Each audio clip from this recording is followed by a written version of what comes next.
The Canadian oil sands are an unconventional hydrocarbon energy resource located mainly in the province of Alberta. Oil sands are found in three deposits, in the Athabasca, Peace River, and Cold Lake regions. Accounting for all three deposits, an estimated 1.8 trillion barrels of oil might lie under the boreal forest of northern Alberta, although only about 168 billion barrels can be recovered using current technology. Even so, this constitutes the third largest proven oil reserve in the world, after Venezuela and Saudi Arabia. The oil sands could satisfy Canadian energy demand alone for hundreds of years. Oil sand consists of an inner core of minerals surrounded by a layer of water encased in a bitumen film. Of these, only the external bitumen is useful in oil production. The technical challenge faced by the industry is fourfold. First, recover the oil sand from the ground. Second, separate the bitumen from the other elements. Third, convert or upgrade the bitumen to crude oil that is commercially viable. Fourth, deliver the crude to market while minimizing environmental impacts. Two processes for recovering the oil sand are used, depending on the depth of the deposit. For shallow deposits, surface mining is preferred, accounting for 20% of oil production. Surface mining consists of removing the top layer of boreal forest, musket, and overburden, exposing bitumen-laden soils, and leaving behind the characteristic depleted landscape commonly associated with the industry. For deep deposits, in situ or on-site technology is favored, accounting for 80% of oil production. Proponents of the oil sands have lauded the economic benefits associated with the industry, citing positive contributions to GDP, tax income, and job creation that extends beyond Alberta. The oil sand alone contributes 112,000 jobs across Canada, and over the next 25 years, it is expected to contribute over 11 million person-years of employment to Canada and $1.7 trillion to the Canadian economy. As the strength of the Canadian dollar is correlated to the price of oil through the oil sands industry, it has recently been labeled a petrocurrency. The oil sands have also overshadowed other sectors of the economy, such as manufacturing, to become Canada's largest export industry. As early as 2007, revenue generated by oil exports exceeded that of the auto industry by a factor of 2.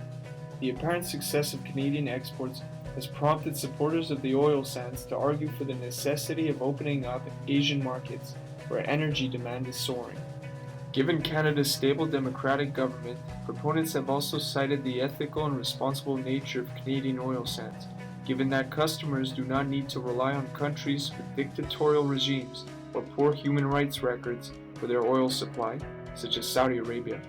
Skeptics claim that the economic benefits of the oil sands are blown out of proportion by self-interested governments and oil companies, and that the environmental and social impact of the oil sands will outweigh any potential economic benefit.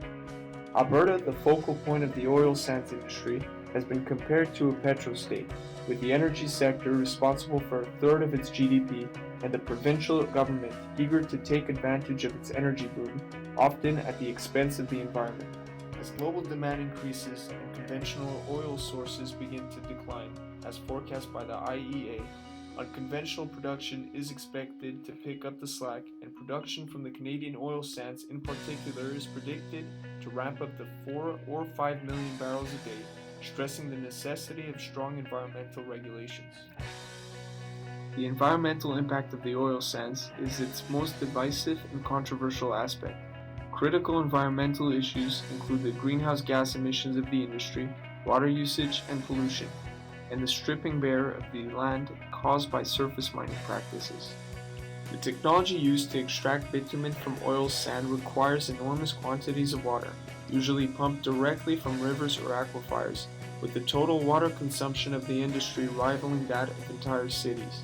The amount of water the oil sand plants use is equal to about 40% of Toronto's yearly water consumption. The toxic byproducts of the extraction process, called tailings, are stored in massive ponds, some within meters of major rivers, which represent a significant pollution risk. The tailing ponds are not plastic lined, and industry does not dispute that seepage occurs.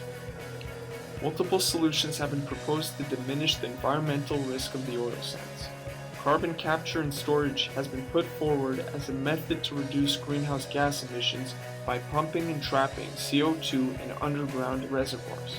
Another easy-to-implement solution would be to legally declare large sections of boreal forest as natural preserves free from industrial activity. However, the industry, already burdened with high operating costs, has been slow to implement any environmental protection that might cut into its profits. The provincial and federal governments have been lax on regulation, although this might change given Canada's upcoming federal elections. Policymakers and industry leaders must strike a balance between the economic benefit of the oil sands and the environmental impact. Stopping oil production entirely is politically and economically unfeasible, yet allowing it to move forward unconstrained by regulations risks offsetting the economic benefits by endangering ecosystems, polluting water sources, and contributing to global warming through greenhouse gas emissions.